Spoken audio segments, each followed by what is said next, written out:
কবিতাৰ শিৰোনাম ৰাজনীতিৰ বেমাৰ। ৰাজনীতি এটা বেমাৰত ভুগিছে, ঠিক ৰক্তহীনতাৰ বেমাৰৰ দৰে এইটো বেমাৰৰ লক্ষণবোৰ। চকু যুগলত গ্লুকমা হৈছে। মানুহ চিনি নোপোৱাৰ কি যে মাৰাত্মক অৱস্থা। জাত পাত ধৰ্ম বৰ্ণত ভগাই ল'ব নোৱাৰিলে চিনিয়ে নাপায় মানুহ। ৰাজনীতিৰ পথাৰখন মই ভাল পাওঁ। মোৰ প্ৰেয়সীয়ে ৰাজনীতি কৰে। পেছাত তাই এগৰাকী ডক্তৰ।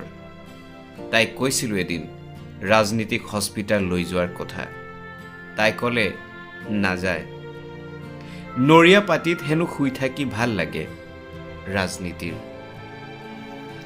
কেইবাদশক তেনেদৰে পৰি আছে যে অভ্যাসিক হৈ গ'ল।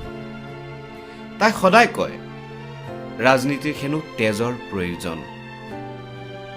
কিন্তু কথাটো ৰাজনীতিয়ে যুগে যুগে ওলোটাই বুজিলে হ'বলা।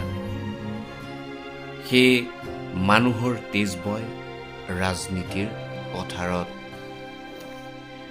ভীষণ বেমাৰতো অমৰ হোৱাৰ কি যে গভীৰ প্ৰত্যাশা।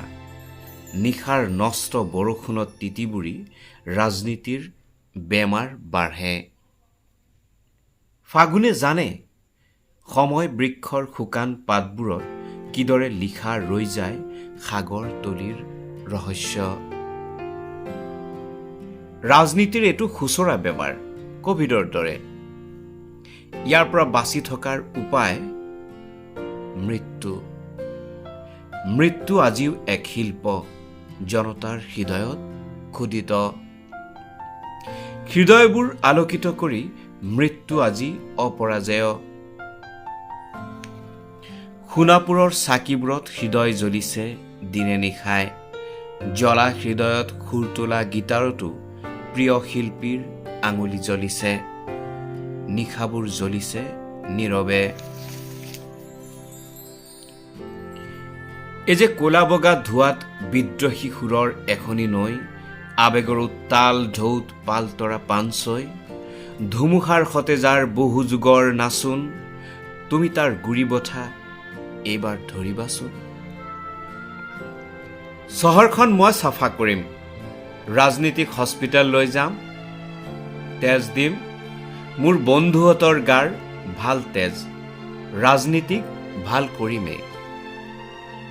মোৰ প্ৰেয়সীক তেনেকৈ থাকিব দিব নোৱাৰি নহয় ৰাজনীতিৰ বৰষুণত তিতিবুৰি।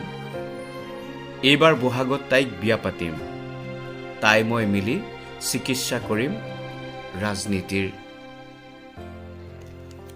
ধন্যবাদ।